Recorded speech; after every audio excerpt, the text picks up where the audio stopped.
I'll leave the screen. First thing I'm going to do. Okay. This is basic platters today. We're going to turn a piece like this. Some of the features are it's got an OG here on the back side. The top does not necessarily, the top contour does not necessarily, you know what, let me shift to a different thing here. The top contour does not necessarily follow the bottom contour is different than the top contour, and it's got a shallow dished out bowl in the middle, okay? Please, during the demo, please feel free to ask questions. I'm used to people talking during my demos, so basic platters. All the pieces shown in my presentation today are pieces I've turned. This piece on the cover here is a basic platter with beads separating the bowl in the middle from the rim and from the edge. So there's a little bead on each of the separating areas. I lost a tool here, but we can do this. Yeah, that's not what I wanted to do. Sorry, guys. Okay. Nope. God. Technical difficulties. Okay, nope. So these pieces here are some of the examples. I tend to turn platters as a canvas for artwork. However, the cedar piece in the upper left corner was just turned as a basic platter with a natural edge. I did that probably, I don't know, 9 or 10 years ago. That's one of the options. The plate in the upper right corner with the leaves on it is a pretty basic platter form itself, but it was done as a canvas for the leaves. One of the things that is important if you're going to use stencils or airbrushing, which is what I did here on a piece, then be sure to turn smooth contours, not sharp contours. So don't put beads in, make the transition from the rim into the center to be smooth, or your Frisket film or your stencils will come up when you airbrush. And the piece on the bottom that shows both the top and the bottom of the piece. I think the bottoms of the pieces are very important, especially for people who are up-leveling their skills.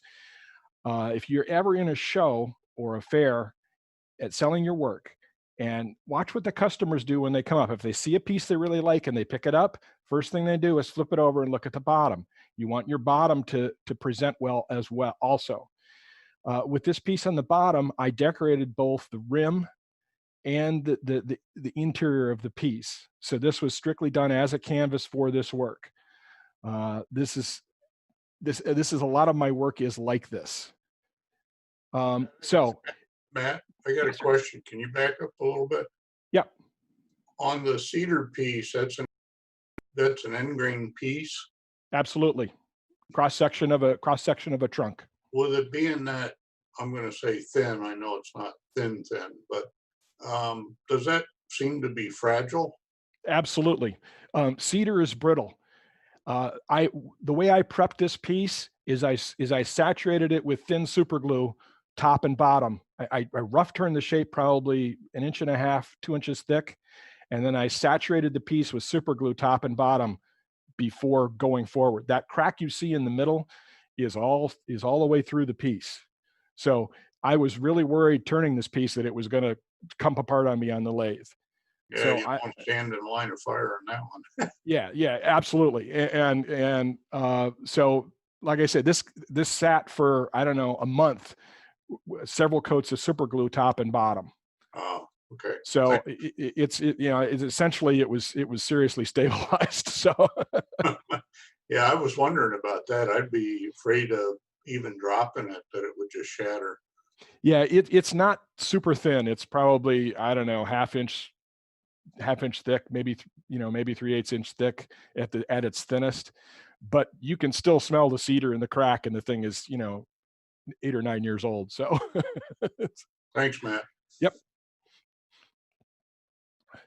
So I saw Joe Spry's posted some platters he made that were really sharp. I don't know, a month or two ago, and they were platter as a utility vessel for regular use, and they were great. They, they were very functional. They were very nicely done. I don't have pictures of those, but I'm sure Joe does. Um, so there's a lot of different ways, and these are just ways I've turned things. I've turned platters. So, you know, I encourage people to explore this. I mean, you can, if you really want to see some other things other than what I've done and what some of the other people we know have done, Google search, because there's a bunch of platters out there. People make them as wall hangings and stuff like that. So, and that falls into the second category here, which is platter as art. A lot of what I do is in the third category, a platter as art canvas for additional embellishment. So if you're looking at the second one, just platter as art, it's just wood, or just wood with maybe beads and coves. Or you can just, you know, think of it as a canvas. So when I think of how I'm designing a platter, I think of the end result, what I'm going to use it for, what art I'm planning to put on the platter. So if you look at this picture, I've detailed the various and sundry parts of the platter. It's got a bowl in the center that's going to get dished out. It's got a rim, and I tend to turn my rims fairly wide because I usually decorate them. And it's got an edge, and you might want to put a bead on an edge or round under the underneath side.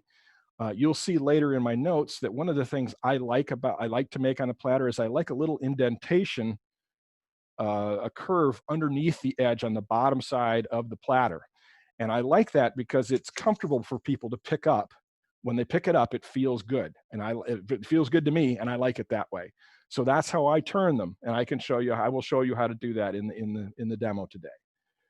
Okay. So these are some of the tools I'm going to use. I'm going to use this. I'm going to walk you through the entire process from the board to the finished product. So in that, to that end, we're going to use a straight edge for finding the center. I use a spring-loaded center punch for marking the center. I have a large compass, and let me show you what that looks like. That looks like this. This is like $8 at Home Depot. You can adjust it in and out to where you want to draw your circle. And the bar that it's in, this is a 1/2 inch. So the one it comes with is about 12 inches long. But you can buy a 1/2 inch dowel rod that's 36 inches long and draw 6-foot circles with it if you want. So I use this to draw my circles. I use the straight edge to mark my centers. I go corner to corner and draw my center. And I use the hole punch. Looks like this, or not the hole punch, the spring-loaded punch to mark my center. And then I use this compass to draw my circles. Okay. And then I put it on the bandsaw and I cut the corners off like this. Okay. And then what I do is I take a Forstner bit. This is a 2 1/8 inch Forstner bit, 2 inches and 1/8. And I put it on the drill press and I make my recess. And it doesn't have to be very deep. This is only like 1/4 inch deep to hold your piece. For most of it, you'll be using your tailstock as support. So let me switch back to this. So that covers the bandsaw, the compass. So you can mount this with the recess that I've made, like I just showed you, or you can mount it with a faceplate, or you can mount it with a screw chuck, or what they call a wormwood screw. You can use that. I'm going to be using my jawed chuck in the recess that I just showed you. For most of the platter, I'm going to be using a deep fluted bowl gouge. If you're going to shape your recess more, you can use your skewed or a parting tool to shape the recess. And if you're putting beads or coves in, you might want to use a detail gouge, or again, the skew, or somebody's beading tool. All right. Here it is. So my general steps on this are: you cut the wood to size, you identify the center, corner to corner, and mark the circle. That's step 2. Step 3 is roughly cut the wood into a disc using your bandsaw or a table saw or a chainsaw or a handsaw. And then you mount the wood on the lathe. That's step 4, using the screw chuck, a faceplate, or between centers. When I first started doing this, I didn't have enough tools. I was turning my recess between centers. That's harder than doing it most other ways. Step 5, create a recess for your jawed chuck. Keep in mind this recess will also be used for the foot and the bottom of your platter. There are people who say always use a tenon, recesses are bad ideas. There are people who say use a waist block. I have used waist blocks. Basically, if your wood is too thin to get a decent platter out of it or a piece out of it, then you use a waist block. But keep in mind that you're going to want a fairly wide foot on the bottom of your platter. So you're going to be turning away the middle anyway. It's already waste. So a recess makes a lot of sense when creating a platter out of a board, out of kiln dried wood or something. That's what I've done. Step 5 at the end is I've used a Forstner bit on my drill press to create this recess. So step 6 is sort of superfluous. If you're using a faceplate to create your recess, or you're using a wormwood screw in your jawed chuck to create, so you've got the top of the platter. Let me switch to a different view here. Let me switch to this view. No, make it this one. Okay, so if I'm putting my recess in this side, and I've got it mounted this way through either a wormwood screw on this face or a faceplate on this face, while I've got my recess here, it's a perfect opportunity, and it's hooked up to the lathe like this, is a perfect opportunity to finish the bottom or do as much of the bottom of your platter as you can while it's here, because you're going to reverse it to mount it on your jawed chuck. Okay, any questions so far?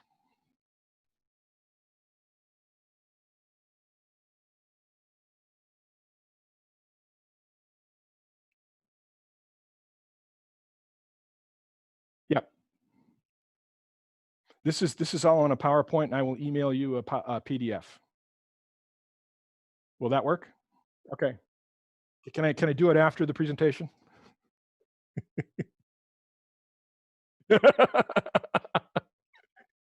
Okay, good. So I'm watching my TV screen, so and my camera's above it. So I if I'm looking down, I'm looking at my TV, my computer. All right. So hopefully that explains that. So that's my step 6 on this page. And again, keep in mind your design considerations, because the bottom needs to be taken into account, and the top side. So let me go back to this view. When I go back to when I'm turning my platter, okay, the rim is gonna be in the middle of this piece. So my bottom is going to be in this part of it, and the top is going to be in this part of it. So don't go too far this way when you're doing your bottom, because it won't leave you any room to do anything with the top. All right, and back here. Okay, so I'm gonna step 6, and what I'm gonna do is I'm gonna mount my platter, step 7 and step 8, and do the top of my platter. Now, the reason why step 6 is superfluous in this instance, because I'm using the recess, is because I'm going to do the bottom on the back side of it while it's still in the jaws, and I'll show you that. So let's go to let's go to this view, and I'm going to move some of this stuff out of the way. Hey, Matt, this is John Singleton. Yeah, hi, John.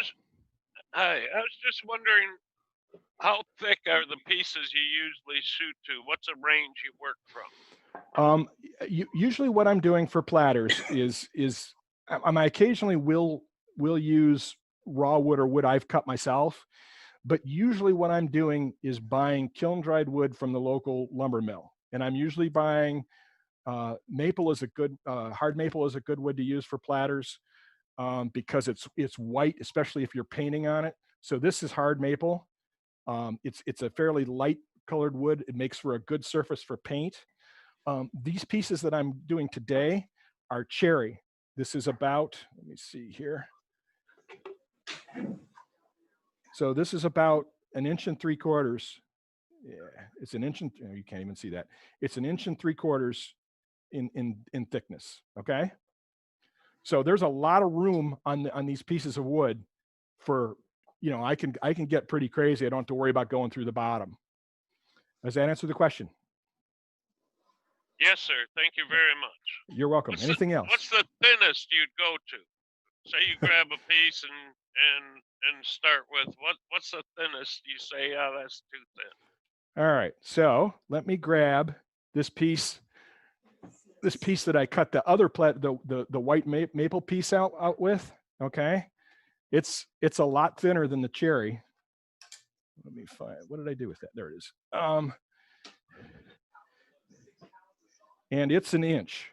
Okay, oops, there we go. It's 1 inch thick.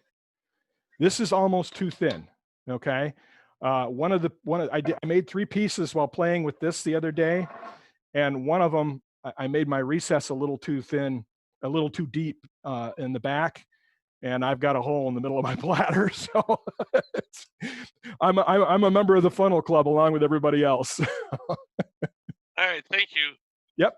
Hey, Matt, that's not really a funnel, is it, if it's that flat? If it's got a hole in the middle, man, it's a funnel. Okay, you win.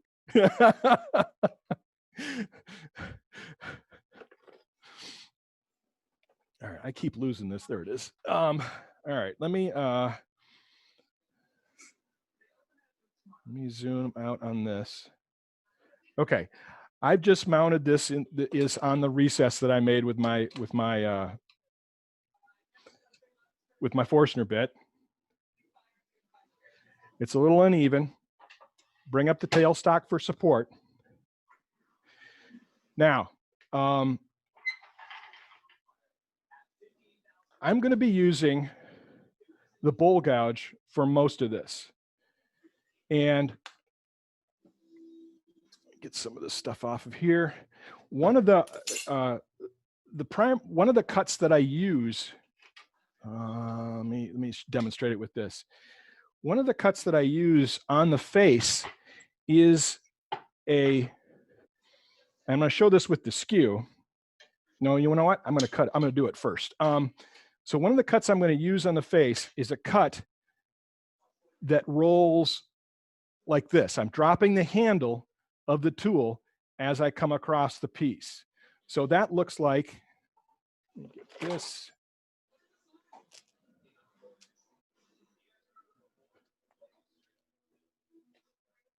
And the face mask, face shield.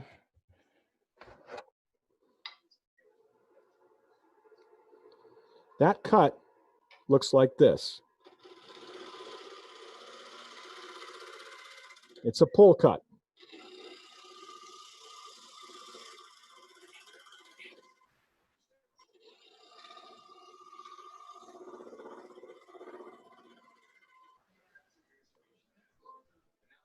All right, now,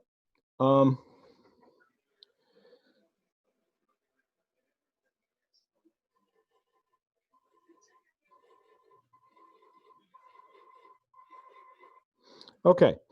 I'm going to demonstrate this using a big skew so y'all can see this. Nope, that's not what I want to do. Okay, this is my skew. If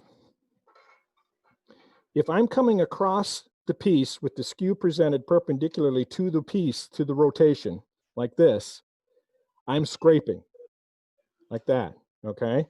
Same if I'm doing it out here. As I rotate that blade upwards, at one point when I pass 45 degrees to the angle of the wood is coming into the tool edge, I begin to shear. This is now a shear scrape. If I drop the handle a bit so that I'm peeling or cutting, I'm now getting a shear cut. So, and I can do that with this, just holding it with one hand. I am going to be doing that with this tool. And that's what I do when I drop the edge, when I drop the tool handle to raise it up like this as I come across. As the wood rotates into the tool edge, it's shearing. And all I have to do is roll the tool a little bit this way, and I begin cutting. So that's the cut I'm using on this, on the face of this. So, and that looks like I'm starting here.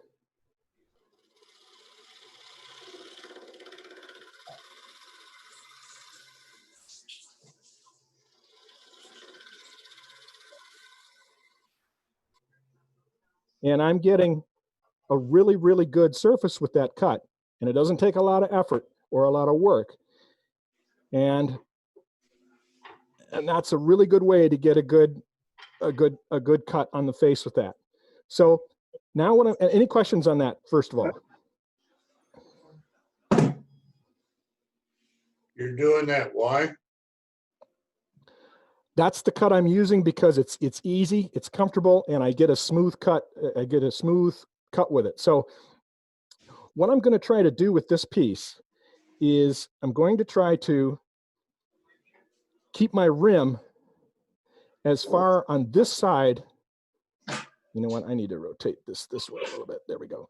I'm going to try and keep my rim as close to this, the top of my rim as close to this face as I can, to give me more room in the bottom for a larger OG and a deeper foot and a more interesting foot. Okay, so I'm showing that cut because you'll see it a lot, and I wanted to explain it before I got there.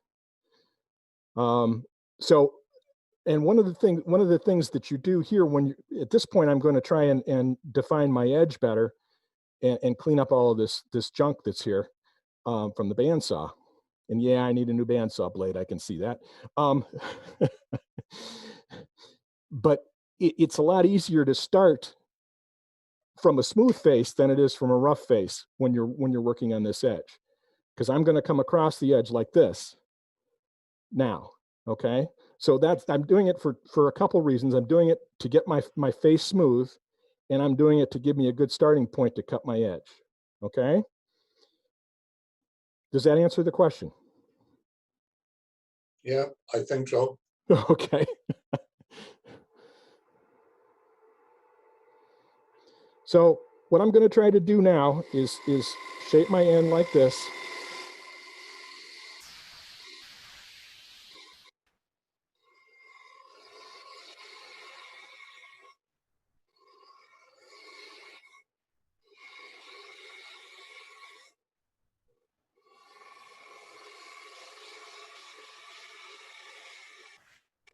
Okay, so now let me take a look.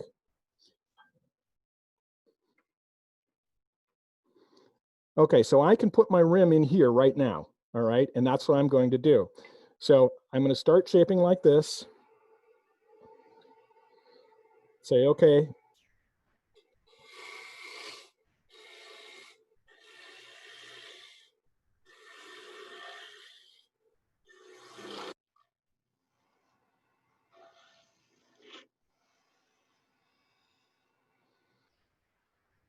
All right, so there's the rim of my bowl, the top of my bowl. All right. Now, let me show this. So there, and I can now I can make a finishing cut if I want by doing that cut I was describing earlier. Now it's a light cut. I've got it so I'm shearing, and I turn it a little bit so I'm cutting. It's very light. Okay, and I'm getting shavings like that. Okay, now because I plan to paint this piece kind of like this, I'm going to leave this part for later after I've done the painting. And I'll show you what that looks like in a bit too. So now what I want to do is I want to do sort of the same thing from the back side.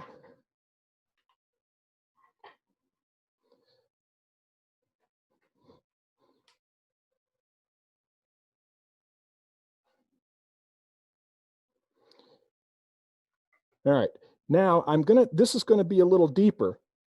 If this is my top of my rim, then I'm gonna have to come meet that. So this stuff is all gonna go away from between my fingers here. And I'm coming at it this way because I've already turned this part and I don't wanna like chip this off. So I'm gonna come this way now into it.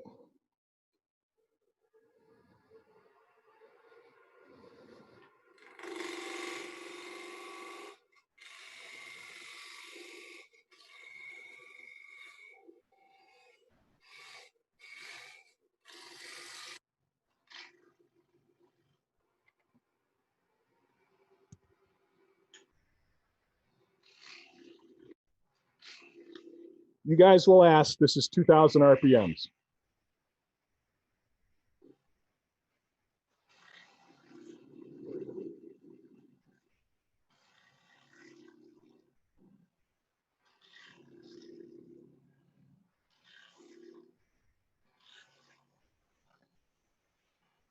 Now, if you want, you can make a cut this direction, riding the bevel.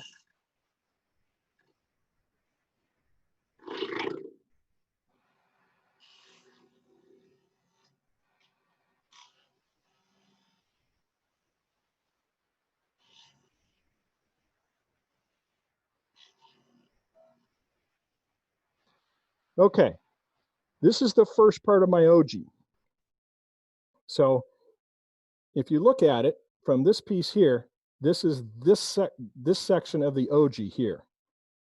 I don't know if I can show it. It's this piece of it here. So I dish this part of it out, and then I begin to shape towards the center, towards where my foot's going to be. And then once I've got this piece marginally shaped, then I do the blend between the two curves. Questions on that? Okay.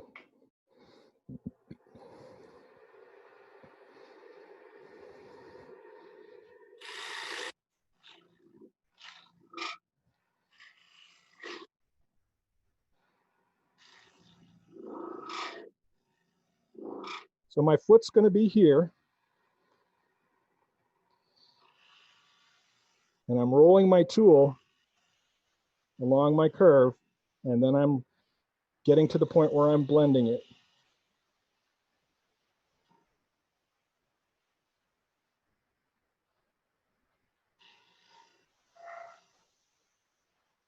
I'm getting a little chatter because I'm a little too far from where I'm cutting. So let me adjust this.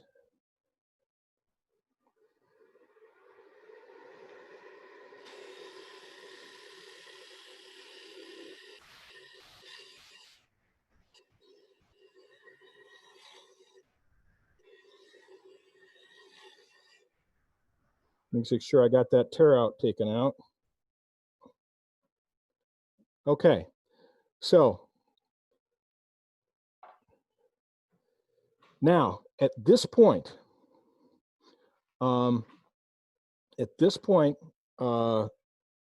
this is the time to do sanding. So I sand, let me sand here. I sand on the lathe. So what I would do here, let me get some of this out of the way. I'm going to pull this out of the way. The tailstock is out of the way. I'm going to sand. Let me get this out of the way too. I'm going to sand this face, the back, and across the rim here like that. And I power sand. I have a corded drill with a handmade, this is an engine valve that somebody gave me years ago, with a handmade mandrel, but you can buy these from Klingspor, and I have some of those and they work really well too. So I'm gonna go to, I put these little hook and loop sanding discs on. I buy these from Klingspor. I sand, about like this.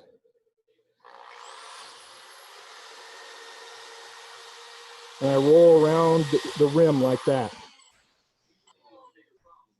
And then I sand the backside and roll around the rim like that.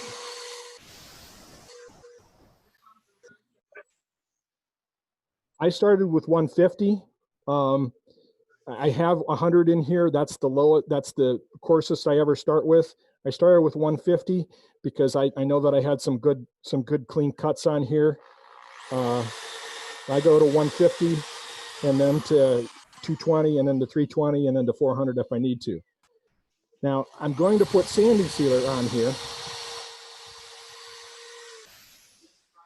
So this is 220,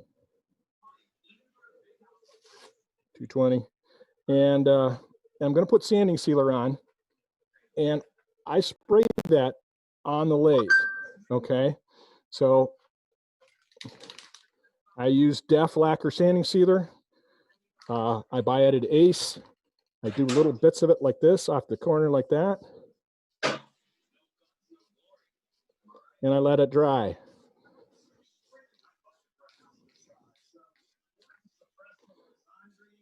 Okay, and then I'll come back with 220. Now, once the sanding sealer is dry, it says 20 minutes, but I usually give it at least 2 hours. I love that lacquer smell. Once that's done, I'm going to come back and paint this. Okay, so what you're looking at here, let me switch to the other view here.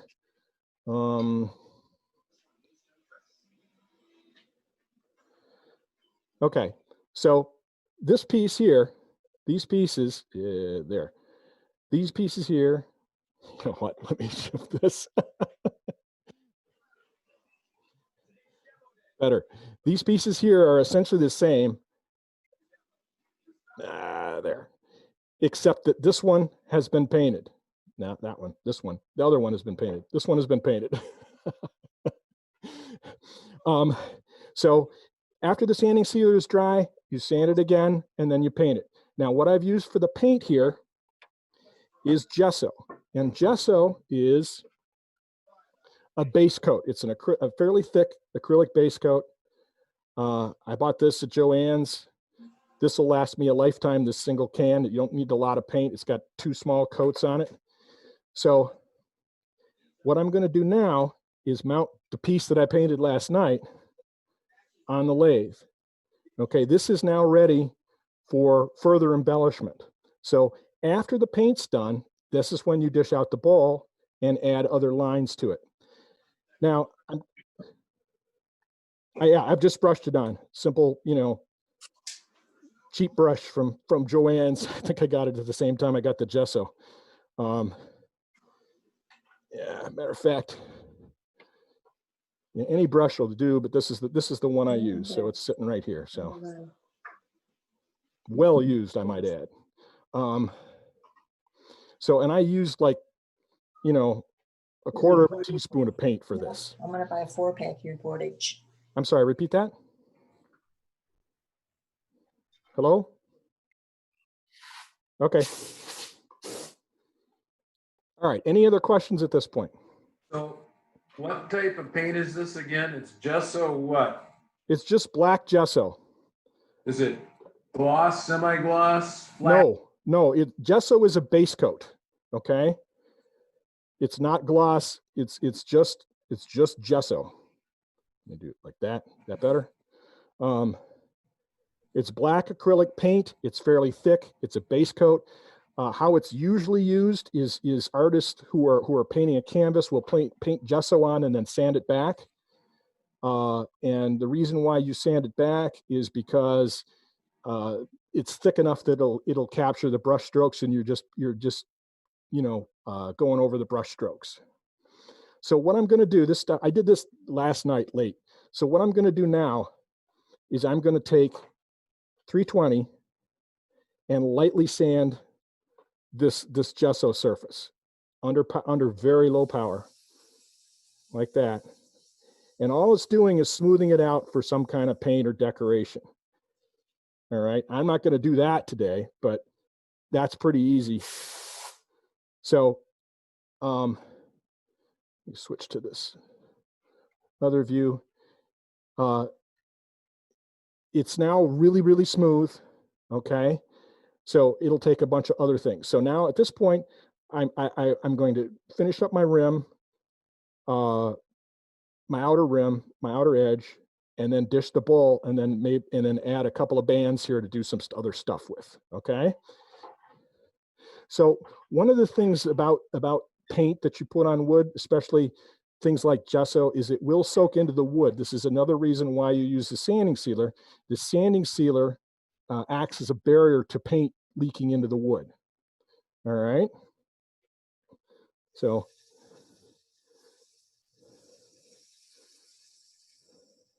sand my rim.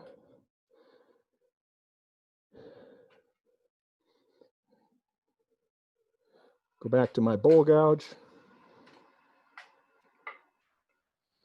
Move my tailstock out of the way.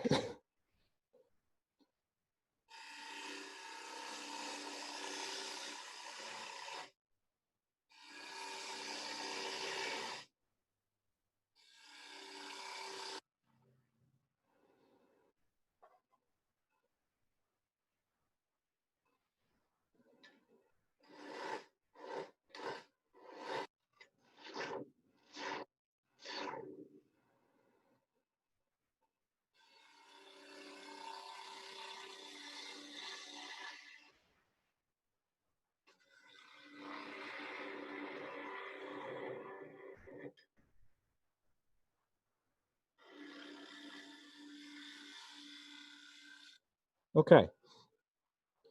And that looks like this. It looks like I need to get my rim down a little bit here, go a little deeper. So I will do that.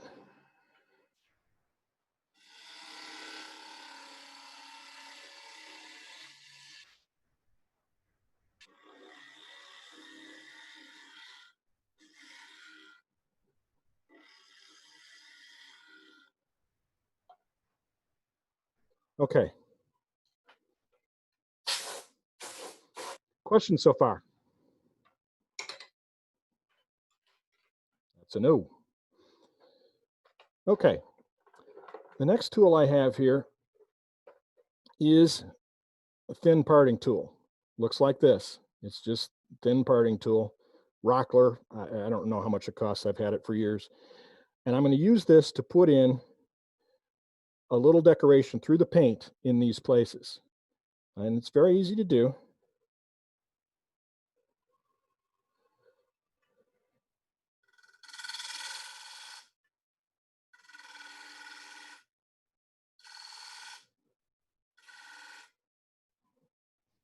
Looks like that.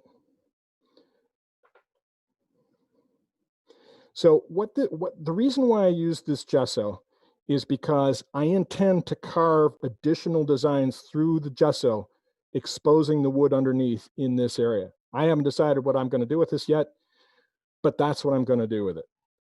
Are there any other questions at this point? Am I still online? We're all sleeping, I'm sorry. Oh God, I hate putting you guys to sleep. Okay, at this point too, I would sand the center of the bowl here, go through all the grits. I would also put another coat of sanding sealer on top of the paint to protect it. And it's time to reverse this around and do the bottom of your platter. Now, remember what I said earlier about the bottoms being important. I believe that you should spend at least as much attention on the bottom of your piece as you do on the top, or as you do on the first thing that everybody sees, because it makes an impression as well. All right. I am going to use coal jaws.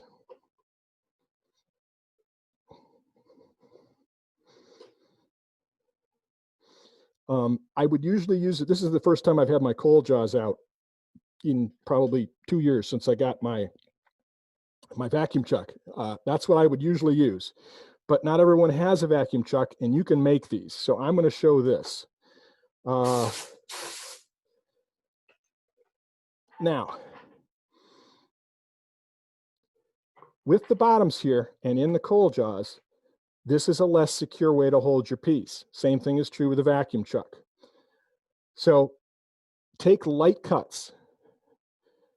Don't try to bite deep, because if you bite deep, you're going to pull this right out of these little rubber doohickeys and throw it across the room, and we don't want that. One of the reasons why you sand the back side of this piece while it's still on the lathe the other direction is so you don't have to try to sand it around these little nubs. So this part is already sanded. So what I've got to do, the parts that I have to finish is this bit in here, and I've got to do something about the little hole from the Forstner bit too. So on the inside here, I'm going to be going through here to eliminate the remnants of the recess and get rid of the hole in the middle. And I also want to shape this into something that looks sharp. So that's what I'm going to do next. So, and for this, I'm going to use this little, this is a bowl gouge, a deep fluted bowl gouge, but it's like a 1/4 inch or maybe 1/2 inch, I don't know, but it's small. It's much smaller than my big one. So I'm going to use this because it's a more precise tool and it helps me take smaller cuts. I'm gonna find my reading glasses so I can see what I'm doing. So first of all, I want to try to shape this part of the rim out here, because I want to get it so I want it wide. I want a wide foot on this. And the reason why I want a wide foot on it is because if somebody puts it on the table, it's more stable that way. I need to raise this.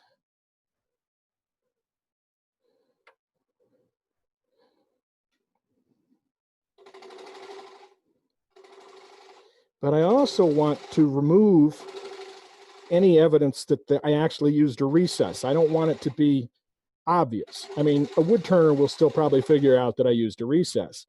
But one of the first lessons I learned about bottom design was at the Ann Arbor Art Fair when I showed a piece to Don Derry from Oregon or Washington State or wherever he lives. And he turned it over, and absolutely the first thing he did, turned it over and said, "You used a recess here, didn't you?" And I said, "Well, yeah." And he said, "It's a little too obvious." So it really got me thinking and doing research about what to do about the bottoms.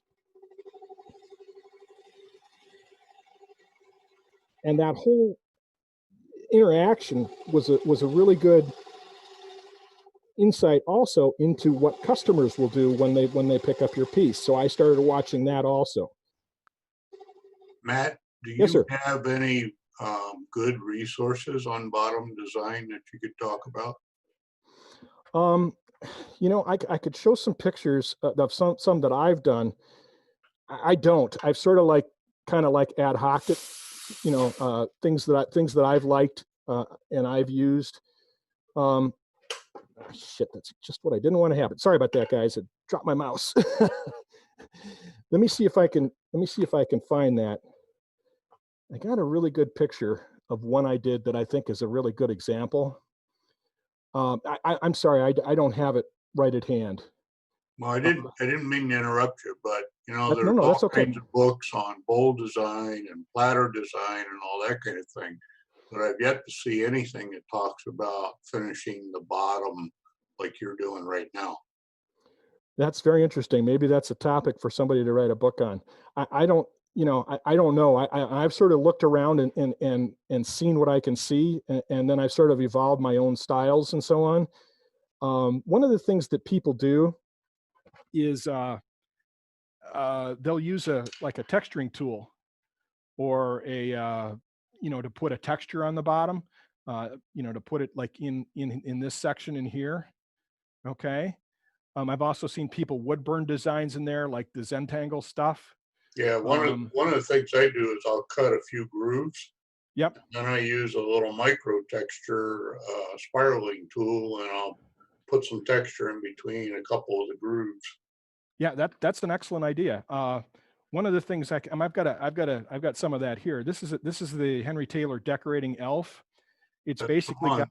got a metal burr that rotates freely in a bearing here at the end, and I can do that right now. I can put a texture like that in right here.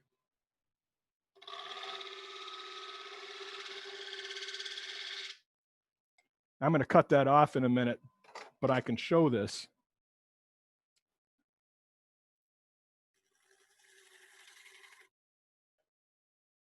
So that gave me, and let me see if I can zoom into that here. That would be, Yeah, the camera's not giving a very good view of it. yeah, I don't know if that's better Oh, or not. it's very, That very soft. What's that? The view is quite soft and blurry. Yeah, not a lot I can do about that, I'm afraid. Let me see. Let me try something here. All right, I did this for a reason. How's that? Well, it's still soft, but it gives an idea what the texture looks like. It's kind of cool. Yeah, I did it pretty quickly. So, but that's one of the options. Let me get this back to zoom it back out. But I mean, I just ad hoc that on the fly just to show you guys that. So that's an option. Or I could fill in the grooves with embellishing wax. There's a lot of different ways to do this. I have seen, there are some people who have posted pictures of their bottoms of things. You know, nobody comes to mind right off the top of my head, I'm afraid. So I'm sorry about that, but there are some good resources. I mean, all right, let me go this way. If you're interested in doing something like a texture on the bottom like this, what I would suggest you do is look up Nick Agar's video on YouTube.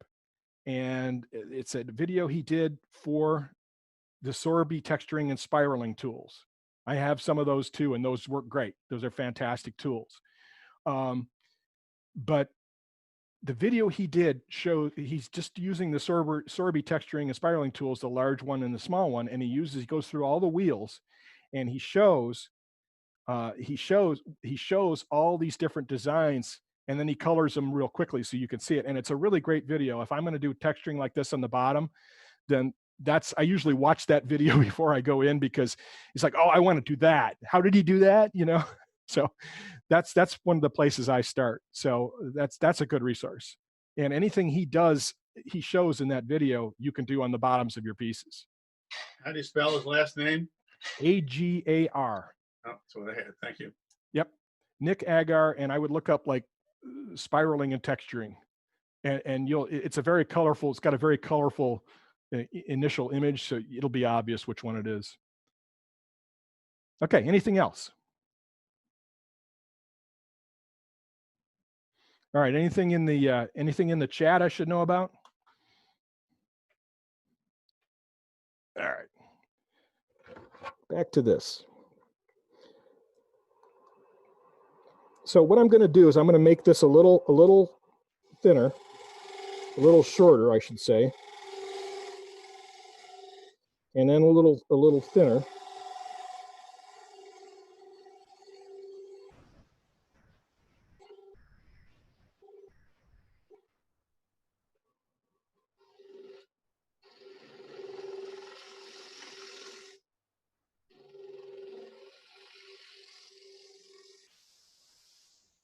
And then I like to round off the bottoms of my feet.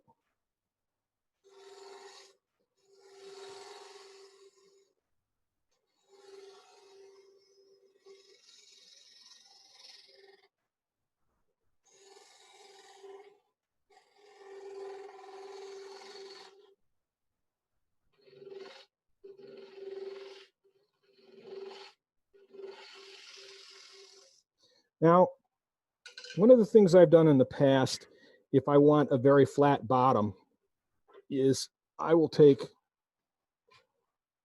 a skew and use it as a scraper. Too low. Come across the bottom like this.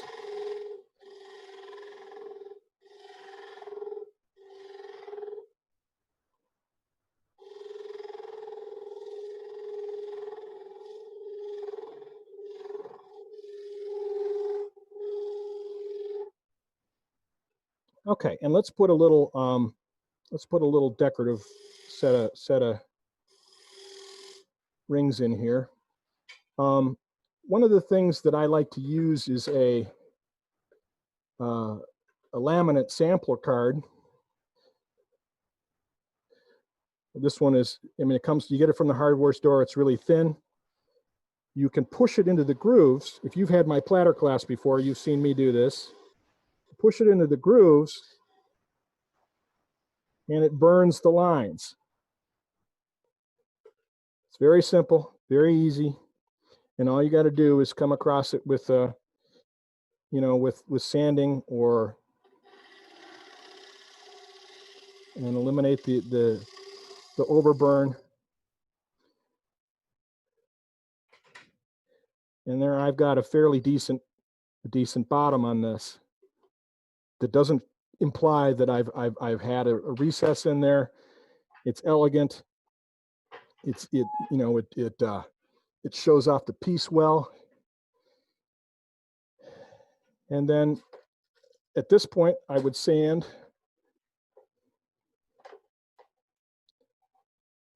it all.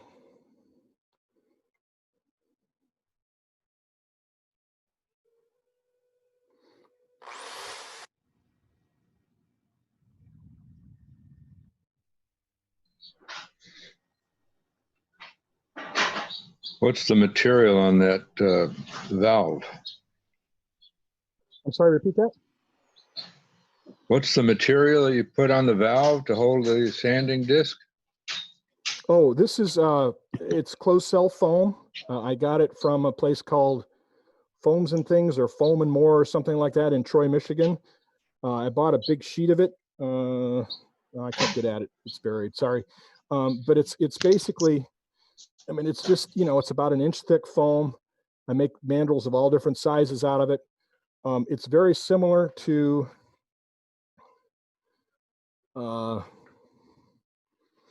and you can, I don't have anything else, but you can turn it off, you can make it, you can shape it yourself. So, I mean, this one is clearly been through the ringer. The glue I use on this is the E6000 craft glue. It's a silicon based glue. It doesn't smell very good when it's curing, but I've tried a whole bunch of glues to hold this stuff together. So I've got the glue between the foam and the valve, and glue between the foam and the Velcro. So, and it holds the best. I have, matter of fact, I got one that's, Klingspor sells a really good set of mandrels that hold up pretty well also. And I got one of those. I lost the Velcro. It's gluing downstairs. So I show it.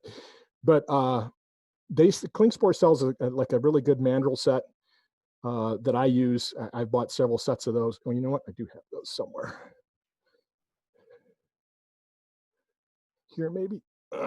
Sorry, guys.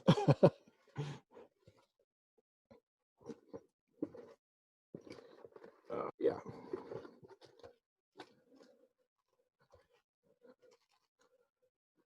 So this is one I haven't opened yet, but this is how it comes from Klingspor. Comes with this little mandrel on it that fits in your drill. Comes with some Velcro on it. And then when something fails, when either the foam tears off through use or the Velcro becomes useless through use, then I'll take it and reglue another piece of Velcro on there with the E6000.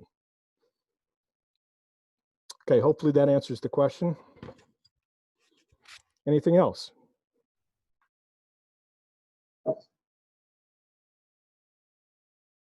No, it's circular. And this comes, they sell it as a set, like you get 3 different sizes. Like this is a, let me see if this is a 3-inch. Okay. And it comes like you can buy a set that's got a 3-inch, a 2-inch, and a 1-inch. The 1-inch is the one that starts off like this. So I kind of screwed this up by sanding inside a very small a bowl. And this is one I've actually made myself. So what this is a hex bolt, and you can see the threads on the end, and a washer, and I epoxy and a washer, a big washer, a fender washer, whatever. And I just epoxied it in here, and then cut a little bit of a recess in the bottom of the foam with like a package knife or whatever, and then put it together. So, but the 1-inch one from Klingspor is very similar to that. You know what? Here it is. Here's the one I got. Here's the 1-inch one from Klingspor.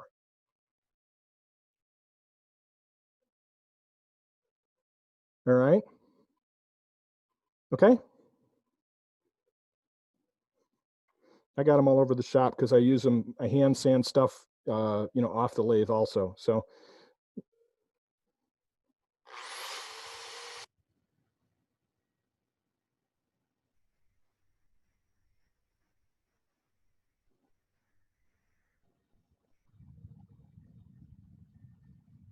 I got some work to do to eliminate my little hole in the middle there.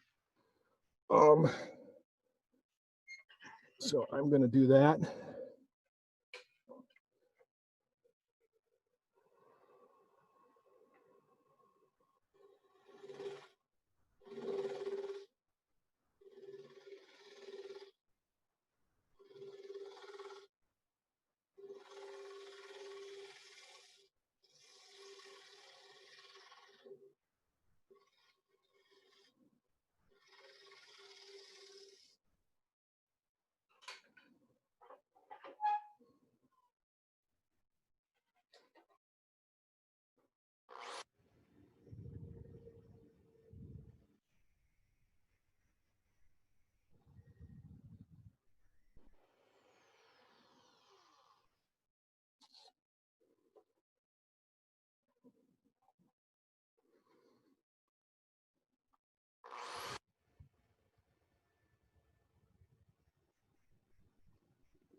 All right, and that's pretty much it.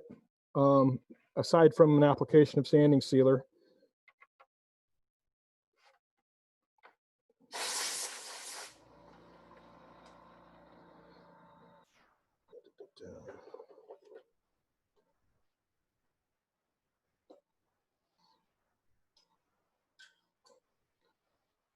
So let me cut back to this one. All right, so that's the, and let me go to overhead view here. Okay, so that's the piece I've just shown you here. Wait for my compressor to finish charging. Okay. All right, so any questions at this point?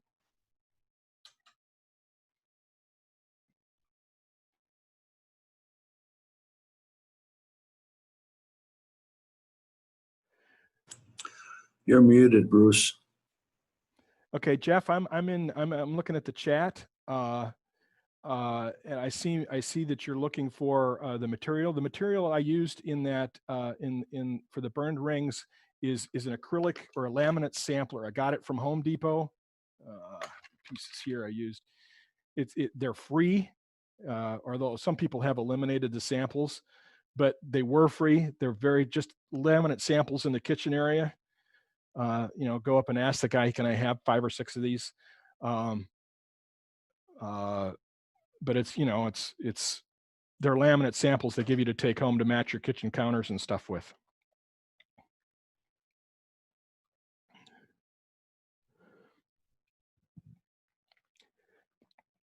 Fred, thanks for posting the Nick Agar video.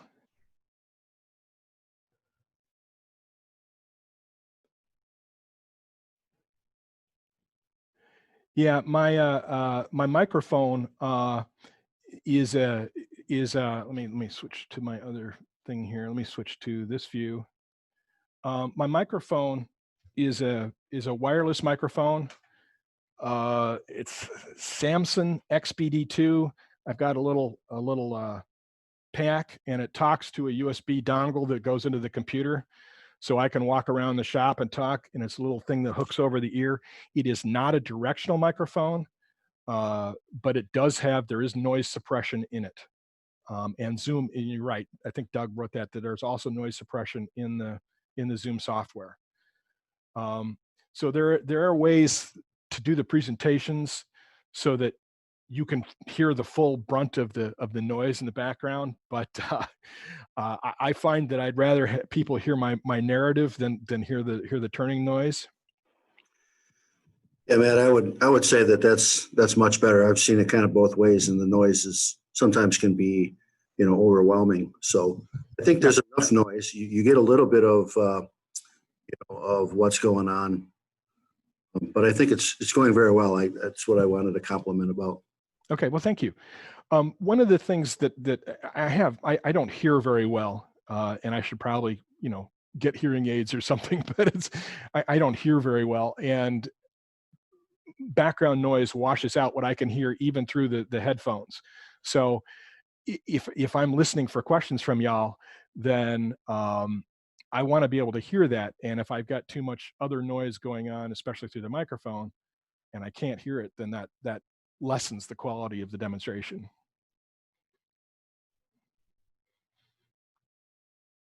So, but I think this works well. I've watched my own videos to critique myself, and I think it works pretty good. So, questions?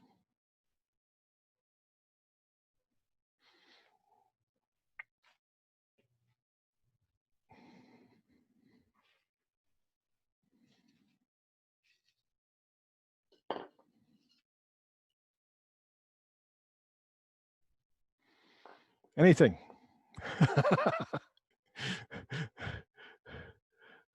The grooves you put in there, just shallow enough to take the paint out. I mean, you're not making it any deeper than that. Yeah, I used a skew. I used the end of a skew. I went the I point saw tip of that. this. Yeah, I went right in. You could do it with the thin parting tool too. What you want is a groove to hold the card so it doesn't stray, because you're putting a lot of pressure on that to get the to get the burning action. So you want it to be, and the groove put in by the skew. I mean, the card burning into it will round out, it'll round out the groove, even though you put a V groove in with the skew to begin with. So yeah, I mean, it's really pretty easy. You just cut a little groove to hold it.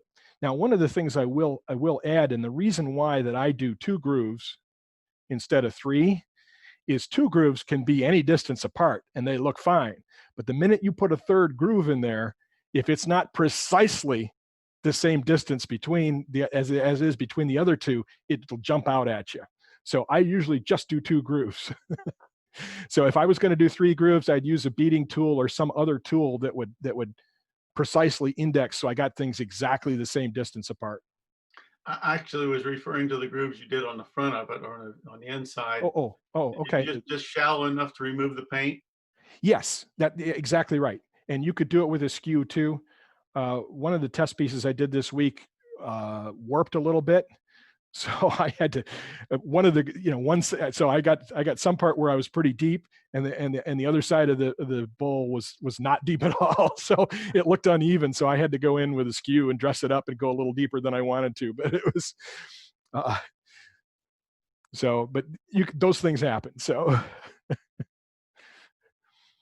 But yeah, I just went deep enough to make sure I got a good clean groove and remove the paint. That's all I'm doing. And when I come back, if you look at the Al Sturt stuff that he's done, he's just carving with a Dremel or some other similar tool. And that's all he's doing with the carving, is he's just removing the gesso on the top.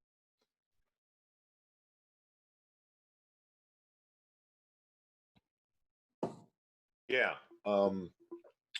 You said you're going to do some carving on the top of that, and you showed us another one that you had painted over the gesso.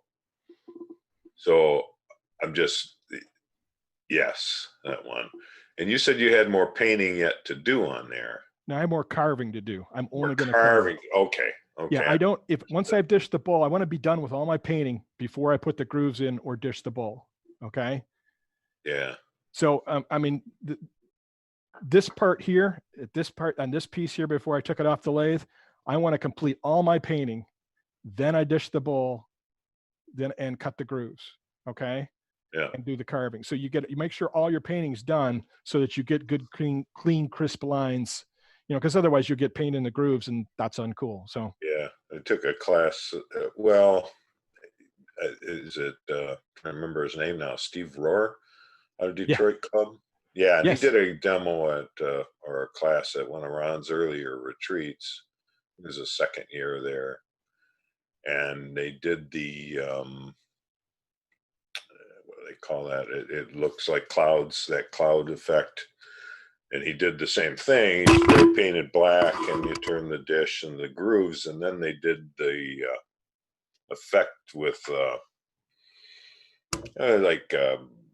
yeah, with the iridescent paint. Yeah, the iridescent cosmic cloud stuff that Gary Lowe pioneered. Yeah.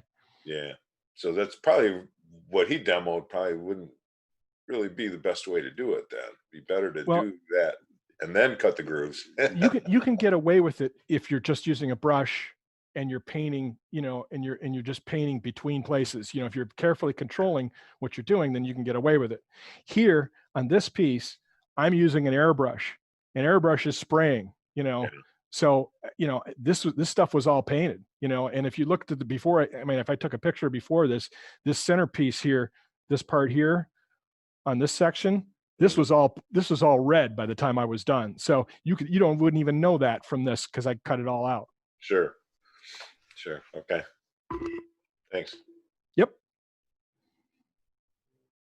Do you ever do any off-center platters? I have. It's been a while. The on-center platters sell just fine.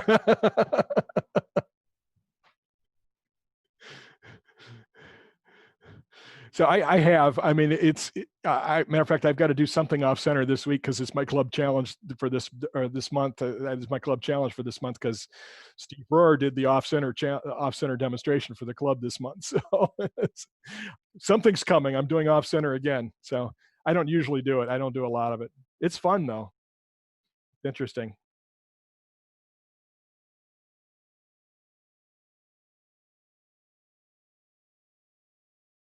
Anything else?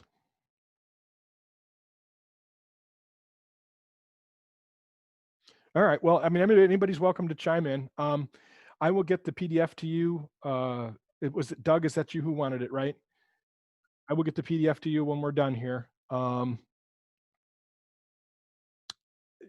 Anything else? All right. Well, if anybody's got questions, feel free to call As me. always, Matt, it's a great job. What's that? Oh, thank you. Always a great job. Thank you, Jay.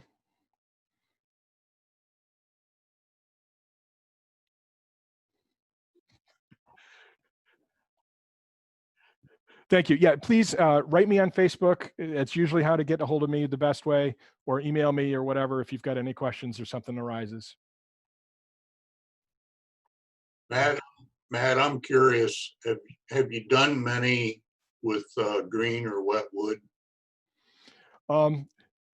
Let me tell you about my green and wet wood turning. Several years ago at Ron's hands-on retreat, the wood I got for the platter class I was teaching there was green. The demonstration piece that I turned from that by the next day literally had warped over an inch on one side. If I'm turning platters, I don't want to turn green wood unless I'm doing something like Ron Campbell's doing with his Madrone, where you're playing with the warp and you're looking for that in your piece. I I don't turn platters from green wood usually because of the factor. The way I go with the platters is I'm usually working towards an artistic, something. I'm going to do some sort of artistic embellishment on the platter. So what's happening is that I'm looking to create my canvas.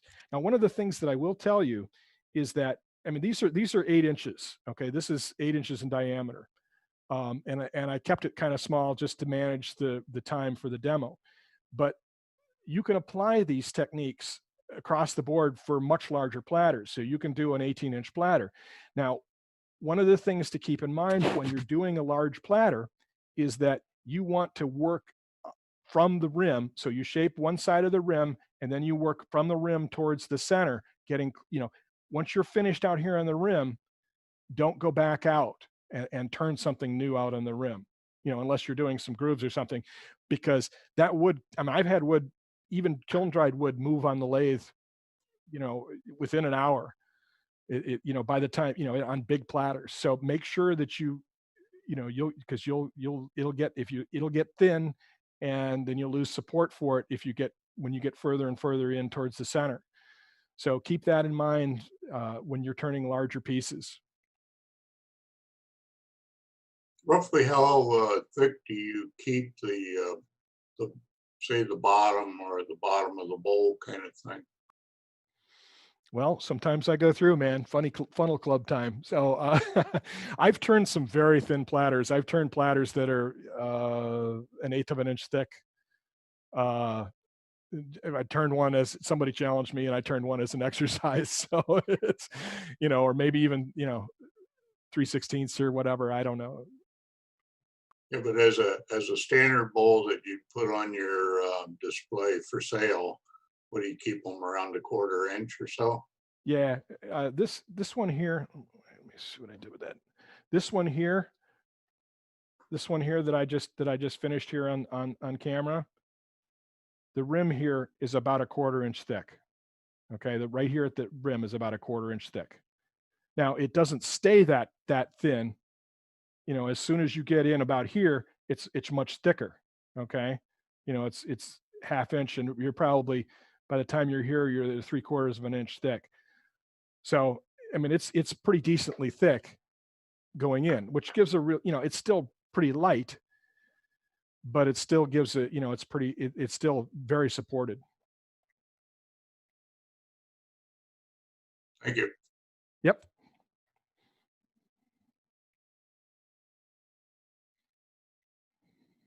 Thanks, Larry.